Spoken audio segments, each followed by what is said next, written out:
Atenção! Começa agora uma teleaula de inglês do ensino médio. Você vai assistir a teleaula de número 15. Bons estudos!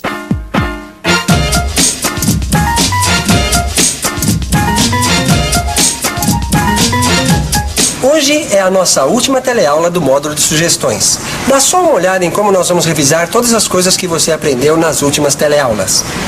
Você sabe que as teleaulas de revisão trabalham com um tipo de texto diferente. O texto que nós vamos trabalhar hoje é de uma bula de remédio americano. Isso vai ajudar a gente a recordar as estruturas da língua inglesa que servem para fazer sugestões. E na parte de turismo da nossa teleaula, nós vamos viajar para um lugar muito bonito, o Alasca. Foi só falar em Alasca que eu aposto que muita gente já foi logo pensando em frio. Bom, eu pelo menos pensei. Só que pensei em inglês, né? Em inglês, frio se diz cold. Mas a palavra inglesa cold não significa somente frio. Cold também pode significar resfriado. Lembra do resfriado da Beth, que deu tanta dor de cabeça para ela nas últimas teleaulas? Pois é. Para ajudar a revisar o módulo de sugestões, eu vou contar sobre o resfriado da Beth, que é de arrepiar os cabelos. E aconteceu tudo aqui mesmo, na cozinha da nossa casa. A história que eu vou contar é de quando a Beth ainda estava resfriada. Ela estava sofrendo com uma tremenda headache. Tudo começou quando ela estava mexendo na caixa de remédios. E de repente ela pegou um remédio da caixa. I'll take this one. No way! No way! You should not take any medicine without talking to your doctor. You're right. I should not take any medicine without talking to a doctor. Mas ele também não precisava me dar esse susto. Quem me deu um susto danado foi a Beth. Onde já se viu ir tomando remédio assim, sem mais nem menos? We should not take any medicine without talking to a doctor.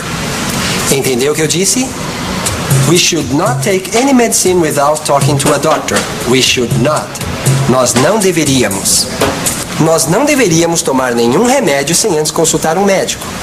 Viu como eu usei uma das estruturas que nós já conhecemos para fazer sugestões? Should é um verbo muito importante para fazer sugestões em inglês. Por isso eu disse para Beth, you should call your doctor. E ainda bem que a Beth seguiu a minha sugestão e telefonou para o médico dela. Dr. Pereira, I have a headache again, but my stomach hurts too. Should I take an aspirin? No, you should not take aspirin. It is bad for your stomach. Why don't you try Noaspi? It is a non-aspirin pain reliever. It's American medicine, isn't it? Yes, it is. Do you have it at home? Yes, I do, thank you. I'll try it. Why don't you call me if you have any problems? Okay, thank you. Bye.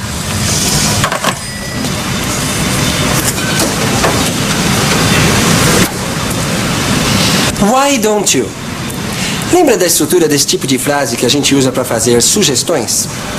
Você aprendeu que toda vez que a gente usa why mais not no começo de uma frase, isso indica que vem por aí uma sugestão.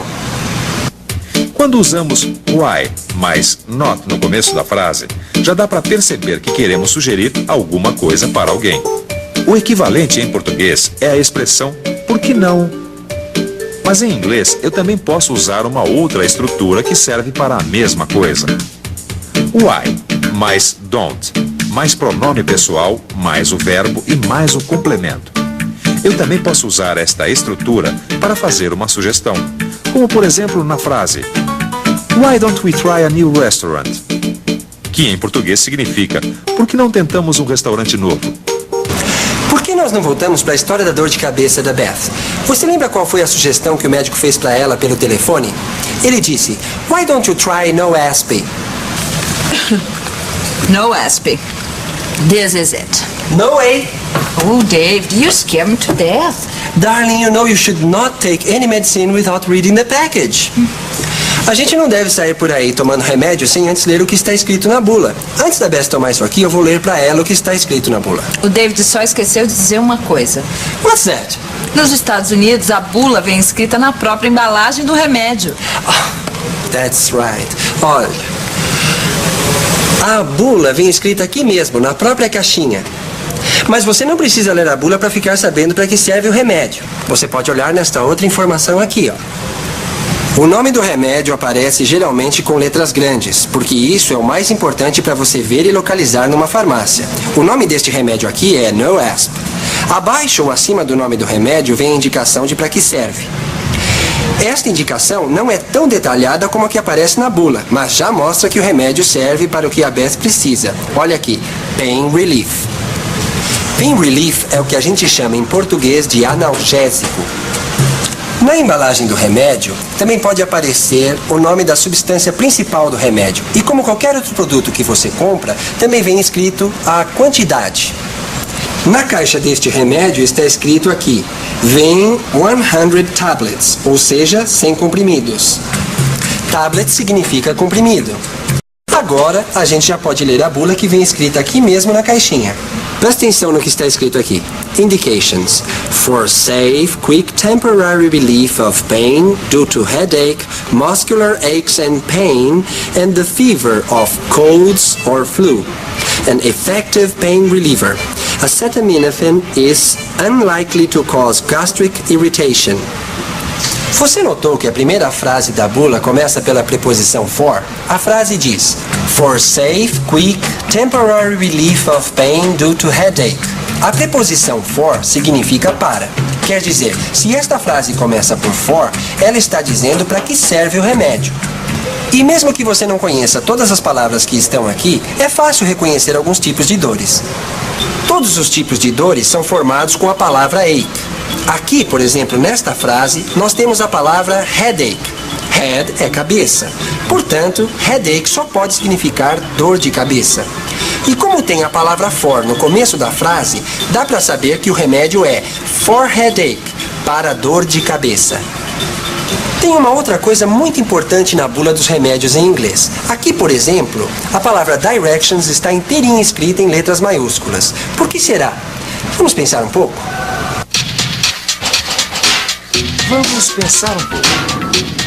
Vamos pensar um pouco em por que a palavra directions está escrita toda em letras maiúsculas na bula do remédio. A primeira frase em negrito indica a posologia, quer dizer, o modo de usar. Directions, como deve ser usado, por quem e quanto. Adults, 1 or 2 tablets, 3 or 4 times daily. Percebemos isso pelas quantidades e pela palavra adults, que é bem próxima do português adultos. Há mais uma palavra lá, physician. O que será que isso significa? Physician é outra palavra para doctor, ou médico, como a gente diz em português.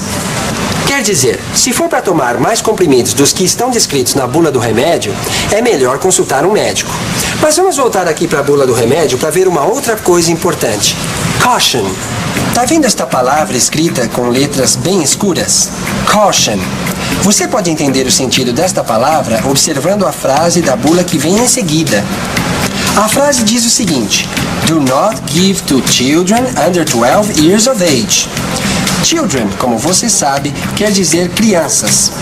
Under 12 years of age só pode significar com menos de 12 anos de idade.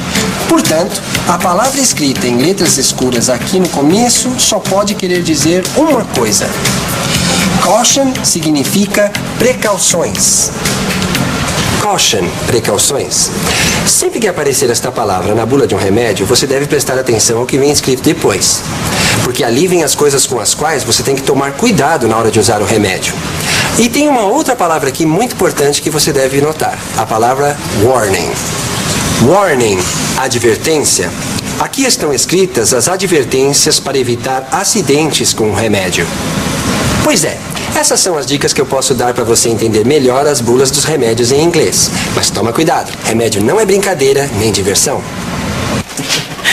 Mas se você quer diversão, o melhor remédio é fazer uma viagem com a gente. Let's travel together!